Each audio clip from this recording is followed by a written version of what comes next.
अगर आपको squid game पसंद है तो ये मूवी आपके लिए है। इस मूवी में भी स्क्विड गेम की तरह एक गुमनाम से आइलैंड में ले जाके मौत का खेल खिलाया जाता है। बस फर्क इतना सा है कि स्क्विड गेम में कई तरह के गेम्स होते हैं, लेकिन यहाँ पर बस एक गेम होता है, वेयरवुल्फ गेम। वो गेम क्या है सब्र रखिए, थोड़ी देर में जरूर बताऊंगा। एक और फर्क भी है, स्क्विड गेम में प्लेयर्स अपनी मर्जी से आते हैं, लेकिन इस आइलैंड में प्लेयर्स को दुनिया के कोने कोने से किडनैप करके लाया जाता है। आप लोगों ने बिल्कुल सही सुना, जबरदस्ती किडनैप करके। तो आइए जानते हैं कि इस खेल में क्या होता है। कहानी की शुरुआत में हमें वही आइलैंड दिखाया जाता है और इस आइलैंड में वहाँ का होस्ट है जिसने अपने फेस पे एक मास्क पहना हुआ है और उसका नाम है जज। उसके सामने 11 लोग हैं। उन बेचारों को तो पता भी नहीं है कि उनके साथ क्या हो रहा है। जज सबका स्वागत करता है और सबको बताता है कि आप लोगों को हम लोगों ने चुना है। आप 11 लोग अपनी जिंदगी में हार चुके हो। आप जिंदा रहे या मर जाए किसी को कोई फर्क नहीं पड़ता, तो इसलिए हमने आपको किडनैप करके इस आइलैंड पे लाया है ताकि आपके साथ एक गेम खेल सके। अगर आप वो गेम जीत जाएंगे 100 करोड़, वो भी हर महीने जब तक आप जिंदा रहेंगे। लेकिन ये गेम है क्या? इस गेम का नाम है वेयरवुल्फ गेम। इस गेम में 2 टीम होगी, एक वेयरवुल्फ यानी कि भेड़िया और दूसरे विलेजर्स यानी कि गांव वाले। आप 11 प्लेयर्स में से 3 प्लेयर वेयरवुल्फ है और 9 विलेजर्स। विलेजर्स को पता नहीं है कि वेयरवुल्फ कौन है और वेयरवुल्फ को पता है कि विलेजर्स कौन कौन है। हर दिन शाम के 4 बजे आप लोगों को इसी हॉल में लाया जाएगा जहां विलेजर्स यानी कि सब कंटेस्टेंट ये वोटिंग करेंगे कि उन्हें क्या लगता है कि वेयरवुल्फ कौन है, और जिस कंटेस्टेंट को ज्यादा वोटिंग मिलेगी उसे मार दिया जाएगा। और उसके बाद सब अपने अपने कमरे में चले जाएंगे। लेकिन यहाँ पर एक ट्विस्ट है, क्योंकि रात के 3 से 4 के बीच में जो भी वेयरवुल्फ रहेंगे उनके पास ये मौका रहेगा कि वो गांव वाले यानी कि विलेजर्स को जाके मार सके, और आखिरी में जिसकी भी टीम बचेगी वो टीम जीतेगी। जज अपनी बात कंप्लीट कर ही रहा था कि वहां पर एक प्लेयर क्रिस, जो कि एक एक्स आर्मी वाला था, वो जज के ऊपर हमला करने की कोशिश करता है, लेकिन सारे गार्ड्स क्रिस को पकड़ लेते हैं। जज हंसता है और कहता है कि तुम क्या चाहते हो क्रिस, कि मैं तुम्हें अभी मार दूं? चलो मैंने तुम्हें माफ किया क्योंकि तुम नए आए हो और तुम्हें इस गेम का नियम नहीं मालूम, लेकिन सजा तो देनी पड़ेगी और सजा के तौर पे मैं तुम्हारी उंगली काटूंगा। और उसके बाद जज क्रिस की उंगली काट देता है। ये देख के बाकी सब प्लेयर्स दहल जाते हैं और उसके बाद जज सबको समझाता है कि इस आइलैंड से भागने की कोशिश मत करना, क्योंकि तुम कहीं भाग नहीं पाओगे, और अगर लड़ने की कोशिश की तो सारे गार्ड्स तुम्हें मार देंगे। तुम्हारे पास सिर्फ एक ही रास्ता है कि गेम खेलो और जिंदा बच के चले जाओ। अब जज के इस हरकत के बाद किसी के अंदर इतनी हिम्मत नहीं थी कि वो जज के सामने कुछ भी बोल पाए, और फिर जज सबका इंट्रोडक्शन करना शुरू करता है। जज कहता है कि सबसे पहले मिलिए क्रिस से। ये पहले आर्मी में काम करता था, लेकिन कुछ कारनामों की वजह से इसे आर्मी से निकाल दिया गया है। उसके बाद आती है मोनिका, जिसका एक बार नहीं बल्कि 2 बार तलाक हो चुका है और इसका बच्चा भी इसकी बहन के साथ रहता है। और उसके बाद आती है डेमी, जो कि एक डांसर है। और फिर बारी आती है नेटाली की, जो कि एक फ्लॉप एक्ट्रेस है। और फिर नंबर आता है बिली का, जो कि अपनी जवानी में एक डिटेक्टिव रह चुका है, लेकिन अब उसके पास कोई काम नहीं है। और अब बारी आती है सुजी की, सुजी जो कि एक लैब में काम करती है और वो अपने गुस्से के लिए बहुत मशहूर है। और फिर आता है सेथ, जो कि एक म्यूजिक प्रोड्यूसर और डायरेक्टर है, लेकिन उसका एक भी गाना आज तक हिट नहीं हुआ है और वो कर्जे में डूबता जा रहा है। और फिर बारी आती है पाइपर की, जो कि साइकोलॉजी की बहुत अच्छी स्टूडेंट है, लेकिन ग्रेजुएट होने के बाद भी पाइपर को कोई काम नहीं मिल रहा। फिर बारी आती है मैथ्यू की, मैथ्यू जो कि एक बैंक मैनेजर है, लेकिन इसने बैंक में एक बहुत बड़ा घपला किया है और अब इसके सर पे एक बहुत बड़ी उधारी है। जज ने 9 प्लेयर्स से तो मिलवा दिया, लेकिन आखिरी के 2 प्लेयर्स के बारे में जज ने कुछ नहीं कहा। जज ने ये बताया कि मेरे पास भी इनकी कोई इंफॉर्मेशन नहीं है। जज सबके दिमाग में ये शक डाल रहा था कि शायद ये दोनों वेयरवुल्फ हो सकते हैं। और उसके बाद जज कहता है कि अब आप लोग वोटिंग कीजिए कि इंफॉर्मेशन के हिसाब से आपको क्या लगता है कि कौन वेयरवुल्फ है। आपका काम सिंपल है, 3 वेयरवुल्फ को ढूंढना है और खत्म करना है। अगर आपने ये कर दिया तो टीम विलेजर्स जीत जाएगी। इससे पहले सब कोई वोटिंग कर पाते, टेमी सबको कहना शुरू कर देती है कि मैं वुल्फ हूँ, मैं वेयरवुल्फ हूँ, मुझे मार दो, मुझे और नहीं जीना। वैसे भी मैं अपनी जिंदगी से परेशान आ चुकी हूँ, मेरे पास कुछ भी नहीं है। टेमी सबके सामने गिड़गिड़ाती है और सबके पास कोई और ऑप्शन नहीं बचता। सब टेमी को वोट दे देते हैं और उसके बाद जज टेमी को मार देता है। जज सबको ये बताता है कि टेमी एक वेयरवुल्फ थी, वो मर चुकी है, लेकिन इसके बाद बाद मैं आप लोगों को कुछ नहीं बताऊंगा। जब तक सारे वेयरवुल्फ खत्म नहीं हो जाते तब तक मैं आपको कुछ नहीं बताऊंगा कि कितने वेयरवुल्फ बाकी हैं, या आप जिसे वोटिंग करके मार रहे हैं वो विलेजर है या वेयरवुल्फ। सारे के सारे लोग डर चुके हैं, सब के सब वहां से बाहर निकलते हैं और जैसे ही वो बाहर निकलते हैं वो लोग देखते हैं कि वो कई गार्डों के बीच में एक आइलैंड में फंसे हुए हैं। उनमें से किसी को समझ में नहीं आ रहा कि वो क्या करे। सब कोई अपने अपने तरीके से उस आइलैंड से निकलने की कोशिश करते हैं, लेकिन उस आइलैंड में दूर दूर तक कुछ भी नहीं है। मैथ्यू को समझ में नहीं आ रहा कि वो क्या करे। तभी एक विलेजर्स उसके पास आता है जिसका नाम जज ने बताया नहीं था। वो मैथ्यू को बताता है कि उसका नाम रे है और उसके बाद वो मैथ्यू को कहता है कि तुम घबराओ मत, मैं तुम्हारा साथ दूंगा और तुम्हें यहाँ से निकालूंगा। वैसे भी मेरे पास इस गेम को लेके काफी इंफॉर्मेशन है। मैथ्यू को रे के ऊपर यकीन हो जाता है, लेकिन सिर्फ ये दोनों ही नहीं बल्कि और भी लोग अपनी टीम बना रहे थे, जैसे कि सेथ बारी बारी जाके सबसे बात कर रहा था ताकि कल की वोटिंग में कोई उसे वोट ना करे। लेकिन सेथ से अलग क्रिस, उसे किसी से मतलब ही नहीं था। उसने सबके खाने पीने के सामान को लिया और वो अपने कमरे में जा रहा है। सेथ उसे समझाता है कि अगर तुम ऐसा करोगे तो सबको ये शक होगा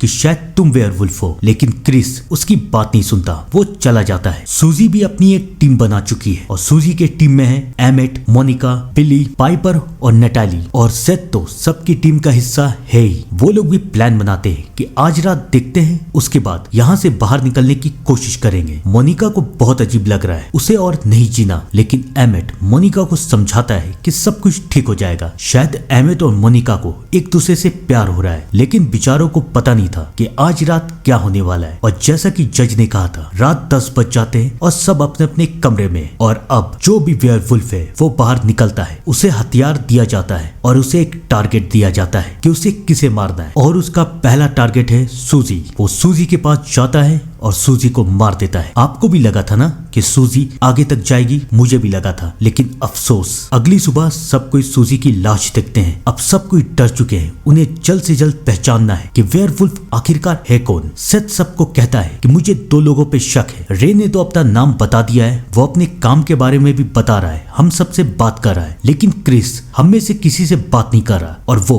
हम सबसे ज्यादा पावरफुल है। शायद वो वेयरवुल्फ हो। सारे प्लेयर्स क्रिस से बात करने के लिए जाते हैं और क्रिस तब बाहर निकलता है और क्रिस सबको बताता है कि मैं आर्मी में रह चुका हूँ, तो इसलिए मैंने तुम लोगों का खाना बचाया है ताकि खाना बर्बाद ना हो सके। और मैं अपने कमरे में कल सुबह इसलिए आ गया था ताकि मैं अपने कमरे के आसपास ट्रैप को बिछा सकूं। मेरे कमरे के आसपास कई ट्रैप है और अगर वेयरवुल्फ ने मुझे मारने की कोशिश की तो वो ट्रैप में फंस के मर जाएगा। लेकिन अगर किसी तरह वो मुझ तक पहुंच भी गया और मुझे मार भी दिया तो मरने से पहले मैं उसे इतना घायल कर दूंगा कि मेरे बाकी के दोस्त उसे पहचान जाएंगे। क्रिस की बातें सुन के सबको यकीन हो जाता है कि क्रिस वेयरवुल्फ नहीं हो सकता। अब सबका शक जाता है विलेजर्स नंबर यानी कि प्लेयर नंबर 11 पे, जिसका नाम अभी तक किसी को नहीं पता। वोटिंग शुरू होती है और उस प्लेयर को भी वहां लाया जाता है। उसे भी पता है कि सब कोई उसके अगेंस्ट वोट करने वाले हैं। वो रोता है, वो कहता है मेरा नाम सैक है, मैं वेयरवुल्फ नहीं हूँ, प्लीज मुझे बचा लो। लेकिन कोई भी उसकी बात नहीं सुनता। सारी वोटिंग उसके अगेंस्ट होती है और फिर जज उसे भी मार देता है। उसके बाद जज ये कहता है कि यहाँ पर मैं कहानी में ट्विस्ट लाऊंगा। सारे विलेजर्स के बीच में 2 खास किस्म के विलेजर्स भी रहेंगे। एक रहेगा बॉडीगार्ड जो किसी भी विलेजर के साथ रह सकता है। सोचिए जरा, अगर 2 प्लेयर्स एक साथ है तो वेयरवुल्फ उसका शिकार कैसे करेगा। और एक विलेजर बन सकता है ओरेकल, यानी कि वो सारे विलेजर्स पे नजर रख सकता है, लेकिन उन दोनों को भी अपनी आइडेंटिटी छुपानी है ताकि उन्हें फायदा हो सके। जज की बातें सुन के सब कोई वहां से चले जाते हैं। अब सब कोई बहुत डर रहे, किसी को समझ में नहीं आ रहा कि आखिरकार वेयरवुल्फ कौन है। सेथ सबके ऊपर इल्जाम लगा रहा है कि शायद वेयरवुल्फ रे हो सकता है या फिर मैथ्यू या फिर क्रिस, क्योंकि क्रिस सबसे ज्यादा पावरफुल है। लेकिन रे सबको समझाता है कि तुम लोगों को पता है कि मैं इन लोगों के लिए काम करता था। ये लोग कौन है तुम्हें पता भी है? नहीं ना? अगर कल मैं जिंदा बच जाता हूँ तो मैं फिर बताऊंगा कि ये लोग कौन है और ये लोग करते क्या है। रे की बातें सुन के सबको रे के ऊपर शक हो रहा है और इन सब से दूर एमेट मोनिका को बताता है कि वो बॉडीगार्ड है और वो मोनिका के साथ रहेगा। मोनिका को भी एमिट से प्यार हो चुका है, लेकिन बेचारी को पता नहीं था कि आज रात क्या होगा।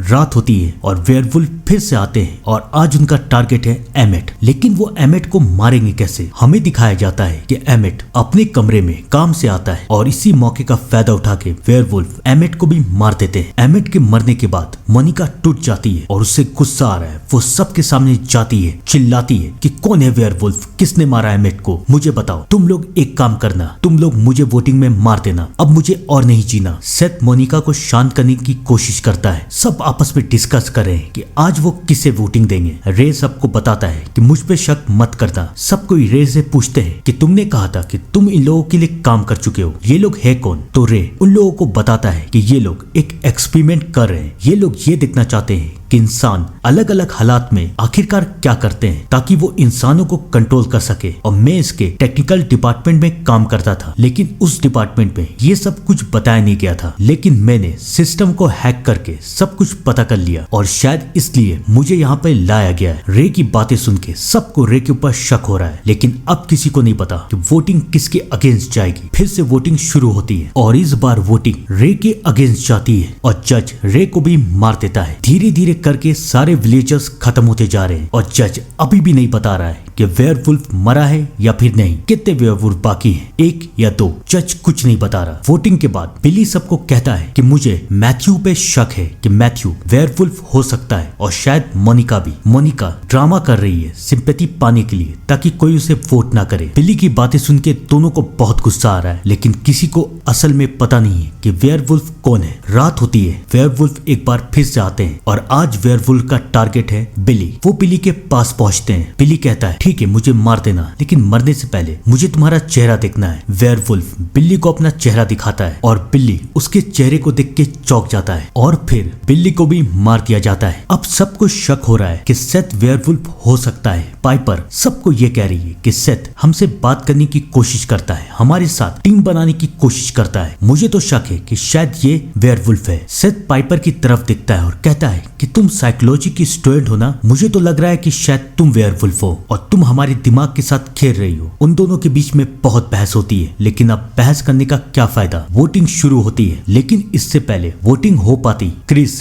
जज को मारने की कोशिश करता है और जज इस बार क्रिस को माफ नहीं करता, उसे मार देता है। लेकिन क्रिस के मरने के बाद भी वोटिंग जरूर होगी और जज ये कहता है कि अब भी 2 वेयरवुल्फ बाकी हैं और 3 विलेजर। चलो मैं कहानी में ट्विस्ट लाता हूँ। इस वोटिंग के बाद मैं क्लियर कर दूंगा कि कौन वेयरवुल्फ है और कौन विलेजर, क्योंकि इस वोटिंग के बाद दोनों इक्वल हो जाएंगे। 2 वेयरवुल्फ 2 विलेजर। वोटिंग होती है। पाइपर और मैथ्यू सेथ को वोट देते हैं, लेकिन सेथ मोनिका और नेटाली को समझाता है कि वो वेयरवुल्फ नहीं है। मोनिका तो उसकी बात मान जाती है, लेकिन नेटाली सेथ के अगेंस्ट वोटिंग करती है और जज सेथ को मार देता है। और उसके बाद जज बताता है कि अब तक एक भी वेयरवुल्फ नहीं मरा है, यानी कि वेयरवुल्फ है पाइपर और मैथ्यू। और अब ये खेल खत्म होने वाला है। कल की वोटिंग आखिरी वोटिंग होगी। आज रात वेयरवुल्फ को फिर एक टारगेट दिया जाएगा और वेयरवुल्फ उसे जाके मार देंगे। और कल की वोटिंग में 2 वेयरवुल्फ विलेजर के अगेंस्ट वोटिंग देंगे और टीम वेयरवुल्फ जीत जाएगी। सब कुछ क्लियर हो चुका था। पाइपर बहुत खुश थी, लेकिन मैथ्यू रो रहा था। उसे हैवान नहीं बनना था। पाइपर उसे समझाती